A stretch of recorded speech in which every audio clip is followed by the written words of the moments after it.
श्रीराम नमस्कार. आज 24 मार्च 2021 श्रीमद भगवद्गीता निरूपण भाग 93. भगवंतानी भगवान श्रीकृष्णाने आत्मरूपी देहाने जो परमात्म्याचा अंश होता, साक्षात परमात्मा असून आत्मा धारण केल्यामुळे, शरीर धारण केल्यामुळे आत्मरूपी असं भगवान श्रीकृष्ण आणि अर्जुन यांचा संवाद, भगवद्गीता, भगवंतांच्या मुखातून आलेले शब्द, ज्ञान हे आपण पाहत आहोत. अक्षर ब्रह्मयोग. क्षर म्हणजे झीज आणि अक्षर म्हणजे न झिजणार. ब्रह्म जे या जगतामध्ये, चराचरामध्ये भरलेलं आहे, ज्याची झीज नाही, अशी चैतन्यमय शक्ती, असं हे ब्रह्म. आणि या ब्रह्माचा आणि मनुष्य देहातल्या आत्म्याचा एकरूप होणं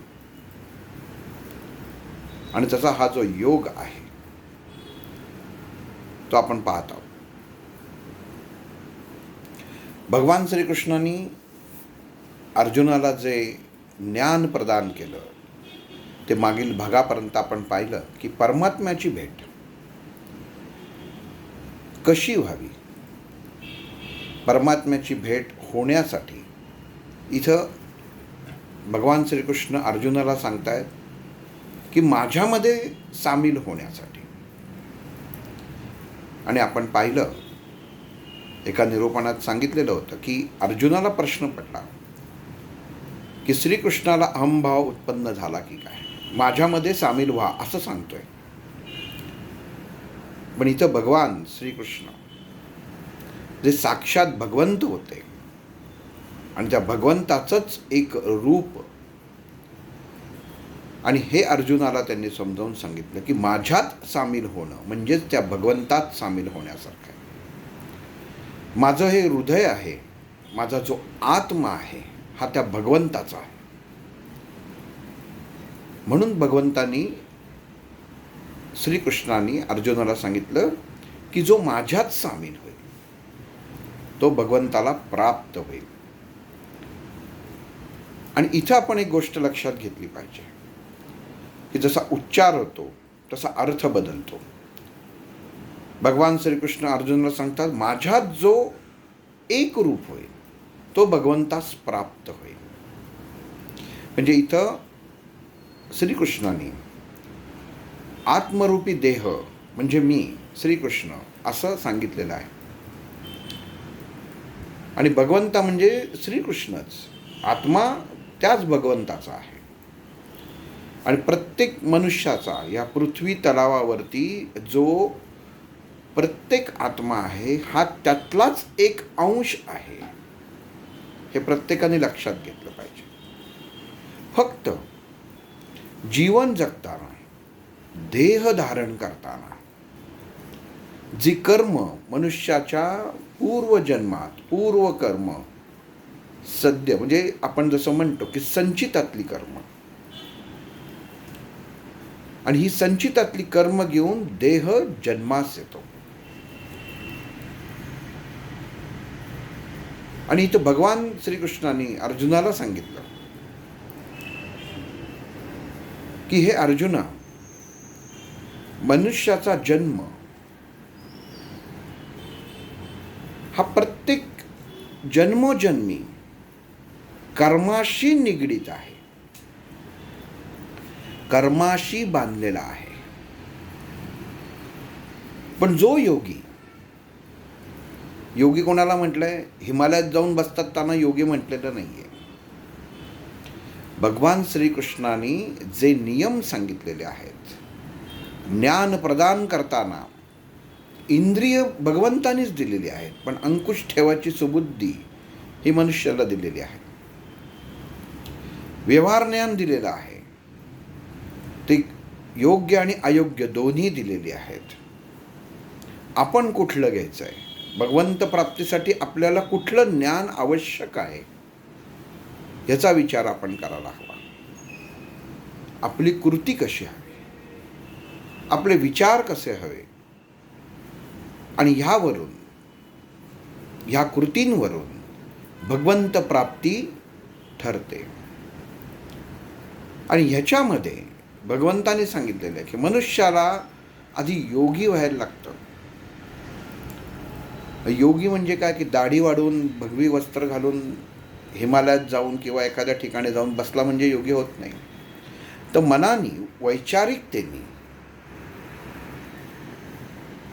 श्वास नियंत्रण, कुंडलिनी नियंत्रण, योगाचा जो अभ्यास करून मन जो स्थिर करतो, आज्ञाचक्रामध्ये 2 डोळ्यांच्या मध्ये आपली मनाची अवस्था विचार करून त्या डोळ्यांमार्फत बरोबर इथे एक एकत्रीकरण करायचं आहे विचारांचं.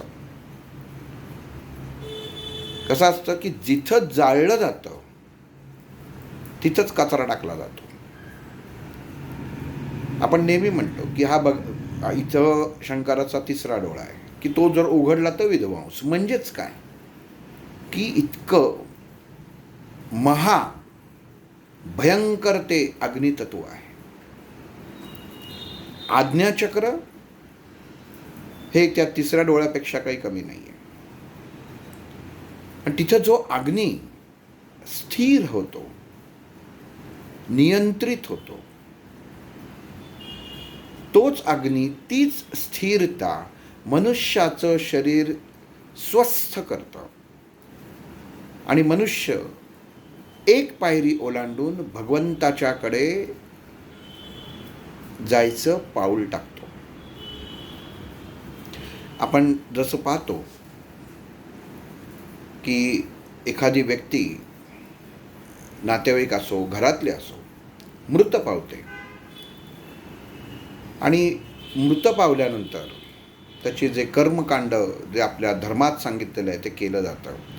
9वा दिवस, 10वा दिवस, 11वा, 12वा, 13वा, 14वा, असं जे आपल्या धर्मशास्त्राने सांगितलेलं आहे त्याप्रमाणे प्रत्येकजण आपापल्या परंपरेनुसार त्या गोष्टी करत असतो.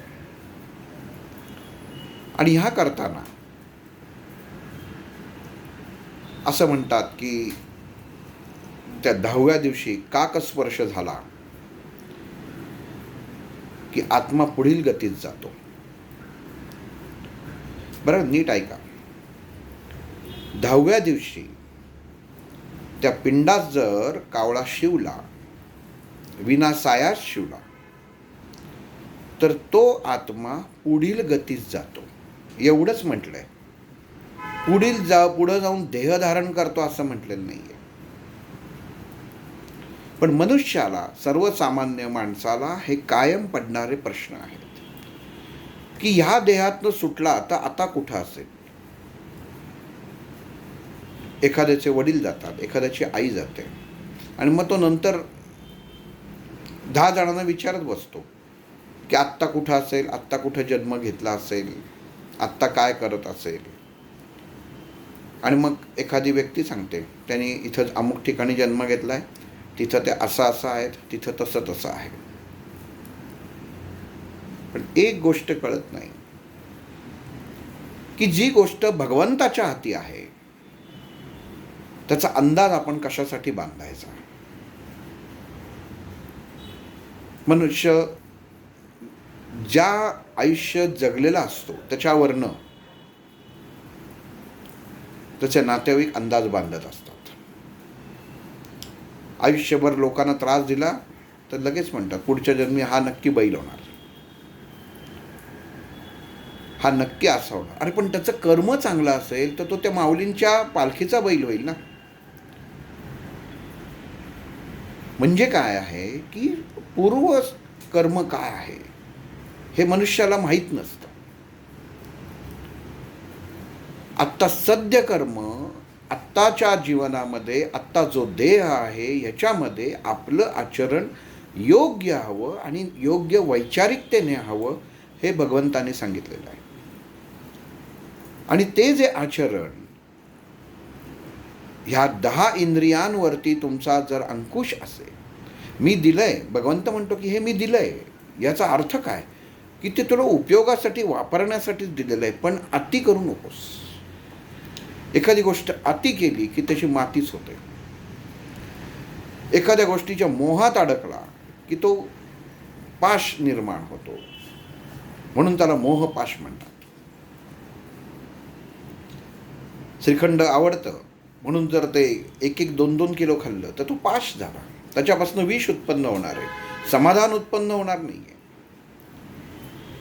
म्हणून मोहाचा जेव्हा अति वापर होतो, अति ओढ लागते आणि त्या पाशात माणूस अडकतो, तेव्हा तो मोहपाशात अडकला असं आपण म्हणतो. आणि इथं भगवान श्रीकृष्ण अर्जुनाला सांगतात की जो व्यक्ती योगी होतो, ब्रह्मचारी होतो, ओंकार साधनेच्या अधीन होऊन जो मला भजतो, म्हणजे आकार उकार मकार, ओंकार ही साधना आहे. वास्तविक कसा आहे बघा, भगवंतांनी काय सांगितलं, ओम. हा पुढं शब्द कार लावलेला आहे, ओंकार. ओंकार म्हणा, ओम का नाही म्हणा, भगवंतांनी ओम सांगितलेलं आहे. ओंकार शब्दाचा उच्चारच नाही आहे. ओम ही उत्पत्ती आहे, ओंकार ही उत्पत्ती नाही. ओंकार हे म्हणलं जातं. एखाद्याला आपण म्हटलं तुझं नाव काय रे, तो म्हणतो ओम. बरं, मग त्याला तुम्ही ओंकार म्हणणार आहात का? मग ओंकार म्हणजे आकार आला त्याच्यात, आणि आकार जर जिथं आकार येतो आणि जिथं आकार आला तिथं म्हणजे काय झालं की नियंत्रण आलं. पण ओम मध्ये नियंत्रण नाही आहे. जसं उच्चार, जशी साधना, तसं बल मिळणार आहे, तसा अग्नी वाढणार आहे. म्हणून भगवान श्रीकृष्णांनी भगवद्गीतेत सांगितलेलं की ओम तुम्ही जपा. ब्रह्म आहे, ओम हा ब्रह्म आहे. ओंकार हा ब्रह्म नाही सांगितला. ओम मी मुद्दामून का सांगतोय, कारण शब्द आपल्याला कळणं गरजेचं आहे. ओंकार साधना ही वेगळी साधना झाली आणि ओम साधना ही वेगळी साधना झाली. साधनेत फरक आहे. जे भगवंतांनी सांगितले त्याच्यामध्ये आपण प्रमाण मानावं आणि त्याच्यात आपण आपले शब्द कमी अधिक म्हणजे ॲडिशन काही करू नये. ओम म्हणजे ओम, आणि मग हे ब्रह्मतत्व आहे. आणि मग भगवंतांनी सांगितले की ह्या सर्व गोष्टी 10 इंद्रियांवरती त्याचा अंकुश आहे, जो वैचारिकतेने मनुष्य प्राणीसुद्धा जीवनामध्ये वागताना बोलताना त्याचं आचरण कसं आहे. तुकाराम महाराजांचं आचरण कसं होतं. राग आला नाही का तुकाराम महाराजांना? आला, पण कुठल्या गोष्टींचा राग यावा हे सुद्धा कळायला पाहिजे. राग वेगळा, क्रोध वेगळा. परत आपली मराठी भाषाच इतकी सुंदर आहे की एक शब्दाची फोड करत गेलं आणि तसं अर्थ पाहत गेलं तर प्रत्येक ठिकाणी अर्थ वेगवेगळे निघतात. आणि इथं भगवंतानी भगवद्गीतेत स्पष्ट शब्दात सांगितलेलं आहे, सर्व श्लोकांमध्ये कुठेही ओंकार उच्चार नाही आहे, ओमच आहे. हे मी तुम्हाला 4 वेळा एवढ्या वेळेसाठी सांगतोय. तुम्ही म्हणाल सारखं ओम ओंकार ओम ओंकार काय चाललंय, तर त्याचं कारण असं की अर्थ दोन्ही बदलतात. ओम हे ब्रह्मतत्व आहे आणि ओंकारामुळे शरीरामध्ये निर्माण होणारा जो अग्नी आहे हा आज्ञाचक्राद्वारे स्थिर केला जातो. म्हणून ओंकार म्हणताना ओमला दिलेला आकार म्हणजेच काय, तर ओम उच्चाराचं केलेलं नियंत्रित उच्चार, म्हणजे ओमचा नियंत्रित केलेला उच्चार हा त्याला आकार देण्यासारखा आहे. आणि हा आकार आपण कुठं द्यायचा आहे, तर आज्ञाचक्रापाशी नेऊन द्यायचा आहे, असं भगवान श्रीकृष्णाने सांगितलेलं आहे. असा जो इंद्रियांना नियंत्रित ठेवतो, जो वैचारिकतेने सर्वोच्च आहे, जो धर्माचं आचरण करतो, जो योग करतो, प्राणायाम भगवंतानी जसं सांगितलेलं आहे, प्राणायाम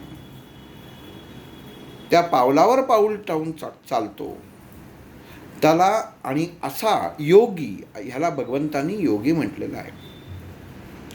तर असा योगी भगवंतामध्ये सामील झाल्यावरती त्याला परत पुनर्जन्म नाही, तो भगवंतमय झाला. आणि भगवंतानी सांगितलेलं आहे अक्षर ब्रह्म योग श्लोक 15, 16, 17 की जो या सर्व नियंत्रित गोष्टीतनं आपलं जीवन व्यतीत करतो तोच योगी म्हणायच्या योग्यतेचा आहे. आणि असाच हा भगवान श्रीकृष्णाला प्राप्त होतो. भगवान श्रीकृष्णाचा एवढ्यासाठीच म्हटलं की भगवान श्रीकृष्ण हा आत्मरूपी देह आहे, जे त्या परमात्म्याचं एक स्वरूप आहे. आणि मग तिथपर्यंत न्यायचं काम कोण करतं, तर भगवान श्रीकृष्ण करतोय. म्हणून श्रीकृष्ण अर्जुनाला सांगतो की माझ्यात सामील हो, माझ्यात एकरूप हो, त्या भगवंतामध्ये एकरूप होऊ नको असं श्रीकृष्ण सांगत नाहीये. पण त्या भगवंतात एकरूप व्हायचं असेल तर तू मला येऊन मिळ, म्हणजे माझ्यात सामील हो. कारण हे भगवान श्रीकृष्ण हे त्या परमात्मा विष्णूपर्यंत जायचं प्रवेशद्वार आहे. इथं गोष्ट नीट लक्षात घ्या. भगवान श्रीकृष्ण हा विष्णूचाच अवतार आहे, पण आत्मरूपी देह आहे. मग आपल्यालाच आपल्यामध्ये एकरूप व्हायचं असेल आणि त्याला परमात्मा असं म्हटलं जातं, तर त्याच्यामध्ये विलीन व्हायचं असेल तर मनुष्याला भगवान श्रीकृष्णामध्ये विलीन होणं गरजेचं आहे. आणि त्याच्यासाठी काय काय पाहिजे, तर ह्या गोष्टी. मनुष्य योगी व्हायला पाहिजे. आणि योगी कसा होतो ते आत्ता सांगितलं. योगी कशाला म्हणतात ते, मग कशासाठी पाहिजे पुनरपी जननम पुनरपी मरणम. एकदा भगवंताच्या सानिध्यात तुम्ही गेलात, एकदा भगवंतमय झालात की मग तुम्हाला पुढचा जन्म नाही.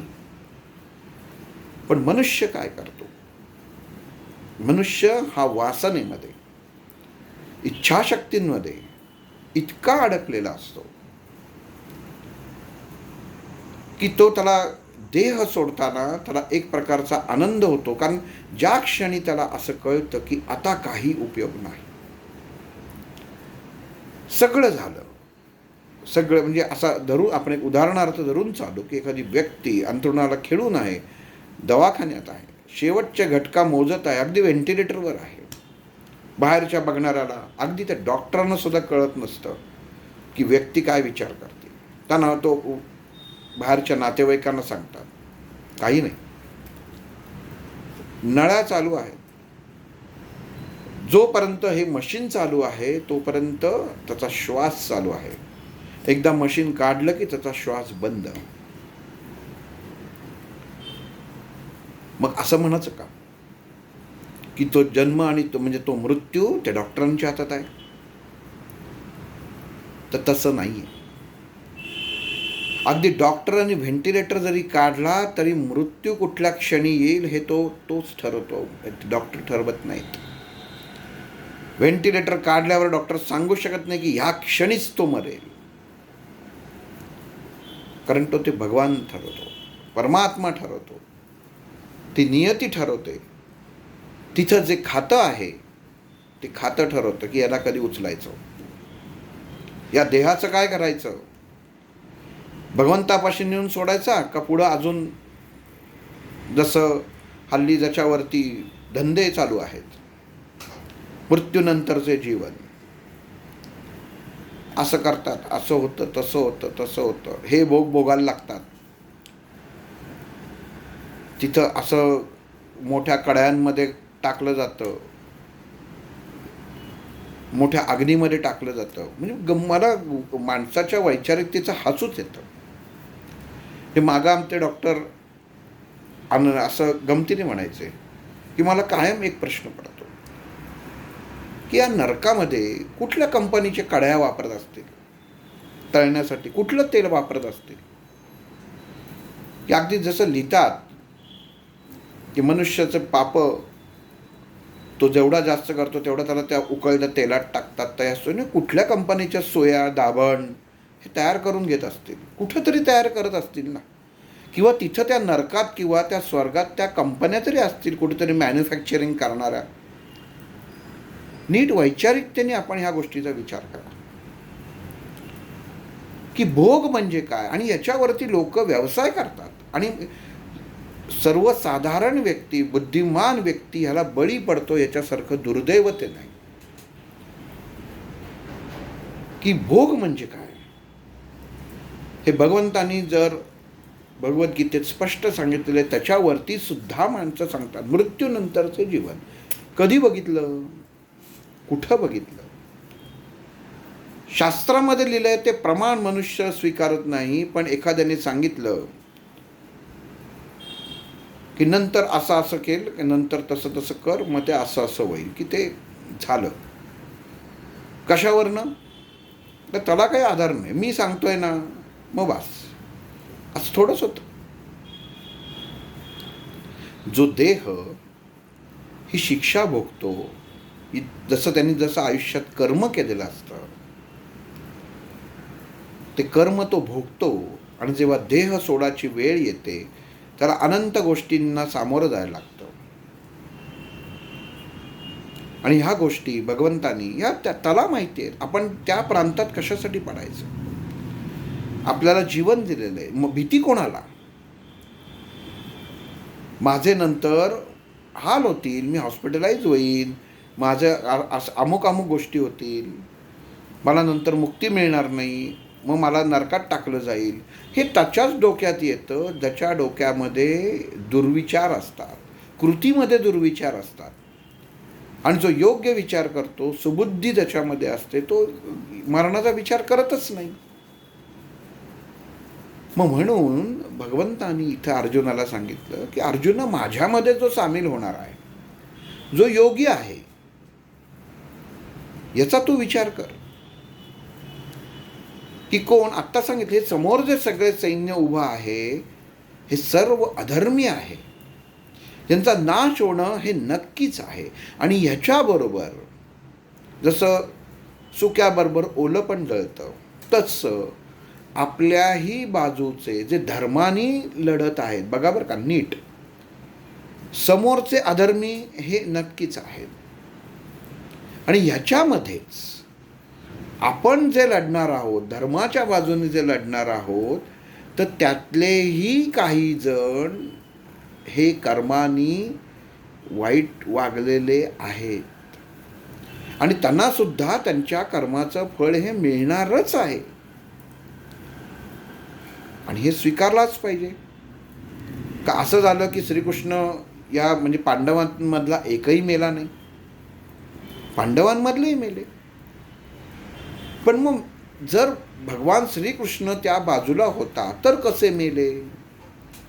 तर मनुष्याचं कर्म, जीवनामध्ये कर्म काय केलं, तसं प्रत्येक मनुष्य, काही वेळा आपण म्हणतो की आयुष्यभर यांनी चुकीचे मार्ग निवडला, पण उत्तरार्धात त्याला कळलं की आपण जे काही वागलो, जे काही धन कमवलं, जे काही लोकांशी वागलो, हे चुकीचं होतं. आणि आता मी आजपासनं चांगलं वागेन, चांगले विचार करीन, माझा आचार विचार आचरण हे चांगलं ठेवीन.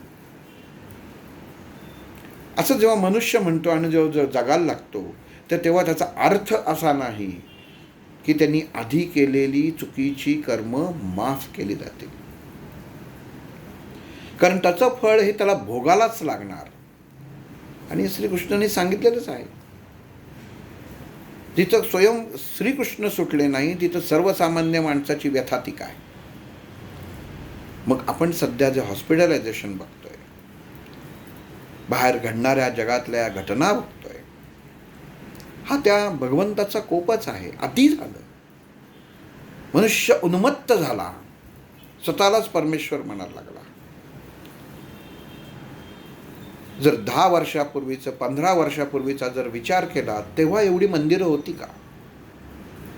तेव्हा एवढे मठ आश्रम आणि तेव्हाची लोक एवढी गुरु गुरु गुरु करत पाठीमागं फिरायची का?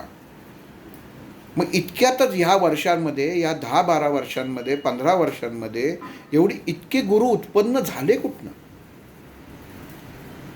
आणि मग उत्पन्न झालेले गुरु हे स्वयंघोषित आहेत म्हणायचे का खरंच ज्ञानी आहेत असं म्हणायचं? कारण जे ज्ञानी असतात ते दिखावा करत नाहीत, ते फक्त कर्म करतात. रामकृष्ण परमहंसांनी कधी डंका पेटला नाही मी गुरु आहे म्हणून. अक्कलकोट स्वामींनी कधी डंका पेटला नाही. गजानन महाराजांनी कधी डंका पेटला नाही. पण इतर आत्ता सध्या काळामध्ये इतकं दुर्दैव आहे आपलं. आणि याचं कारण असं की आत्ताच्या मुलांवर होणारे सुद्धा संस्कार जे आहेत त्याप्रमाणे आई वडील मुलांना वेळ देत नाहीत.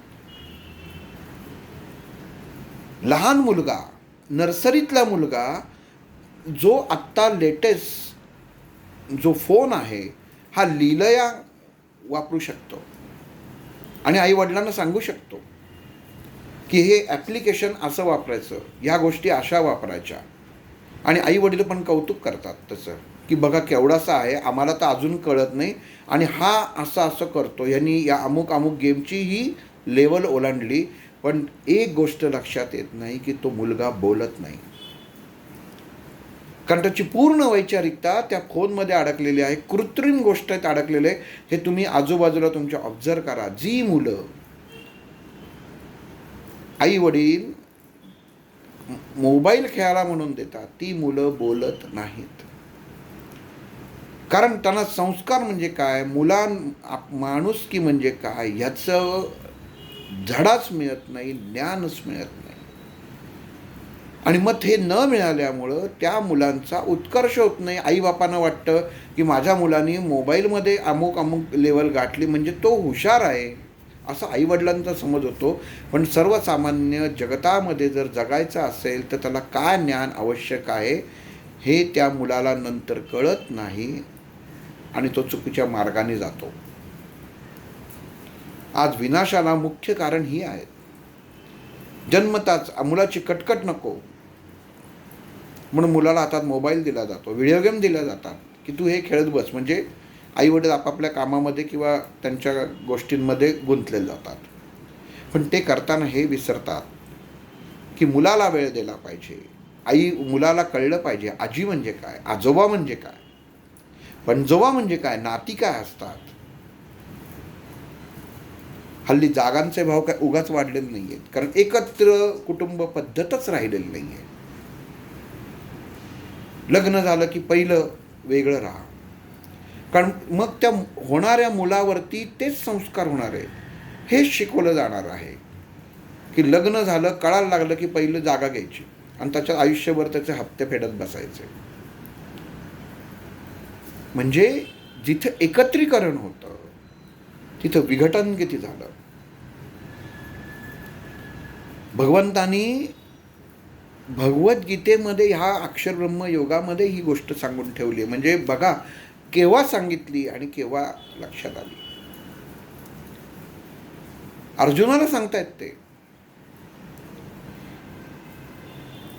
धृतराष्ट्रांनी जे संस्कार दुर्योधनावरती करायला पाहिजे, पहिल्यांदाच नाही म्हटला असता, पहिल्यांदाच मुलाला जर फटके दुर्योधनाला दिले असते तर दुर्योधन असा वागलाच नसता. पण आपला आवडता मुलगा, लाडाचा मुलगा म्हणून दुर्योधनाचे त्यांनी लाड केले आणि तो देह आज असा तयार झालेला आहे की त्याला माहीत असून परत फिरता येत नाही. कारण मागं सांगितलं होतं की जेव्हा श्रीकृष्ण दुर्योधनाला भेटायला गेला की हे युद्ध मिटवून टाक, तू सुई एवढी जागा दे, त्याच्यात सुद्धा मी पांडवांना तयार करतो, हे युद्ध व्हायला नको. पण तिथं दुर्योधन म्हणला की मी सुई एवढी सुद्धा जागा देणार नाही. त्याचं कारण असं की तो दुर्योधन तेव्हा श्रीकृष्णाला म्हणतो की केशवा मला माहिती आहे की तू माझ्या चांगल्यासाठीच आलेला आहेस, पण आजपर्यंत माझ्यावर जे संस्कार केले गेलेले आहेत, मला जे शिकवलं गेलेलं आहे की दुसऱ्याकडनं लुबाडूनच घ्यायचं, दुसऱ्यांचं ओढूनच घ्यायचं, ओरबडूनच घ्यायचं, तर ते संस्कार जर मी आत्ता थांबवले तर ते माझ्या इब्रतीला शोभणारं नाही. विनाश झाला तरी चालेल, पण आता परत पाय मागं घेणं नाही. काय दुर्दैव आहे बघा. साक्षात भगवान श्रीकृष्ण दुर्योधनाकडे जाऊन ही गोष्ट सांगतात आणि तरी दुर्योधनाला कळू नये. आणि तसंच आज हीच गोष्ट सर्वसामान्य समाजामध्ये चाललेली आहे. जे ज्ञान घेणं आवश्यक आहे ते ज्ञान मनुष्य घेतच नाही, जे नको आहे तेच ज्ञान तो घेतो. मंत्रशास्त्रासारखं प्रगत शास्त्र तो जपत नाही, हातामध्ये अंगठ्या, घोडे, नाल्य इतक्या गोष्टी त्याच्यामध्ये करून ठेवतो की त्याला असं वाटतं की ते केलं की सगळं आपलं धुतलं जाईल. कसं शक्य आहे? कसं शक्य आहे? पण मनुष्याने आज विचार करणं गरजेचं आहे. आणि हाच विचार या अक्षर ब्रह्मयोगामध्ये भगवान श्रीकृष्ण अर्जुनाला सांगतात की माझ्यात सामील व्हायचं असेल तर ह्या गोष्टी नियंत्रित पाहिजेत, तर मला प्राप्त करू शकतो. आणि मग ह्याच्यावरती अर्जुन श्रीकृष्णाला म्हणतो की केशवा, तू जे सांगतोयस ते सगळं बरोबर आहे, मला पटतंय, पण शेवटी अरे सर्वसामान्य माणसाची बुद्धी माझ्याजवळ आहे हे मला माहिती आहे, पण मनुष्याजवळ या सर्व गोष्टी असून त्याला योग्य घडवणारा सुद्धा मिळाला पाहिजे. तर केशवा, तू मला सांग की असा सद्गुरू कसा प्राप्त करायचा, कसा प्राप्त होऊ शकेल? आणि मग याचं भगवान श्रीकृष्ण काय उत्तर देतात ते पुढच्या भागात पाहू. श्रीराम.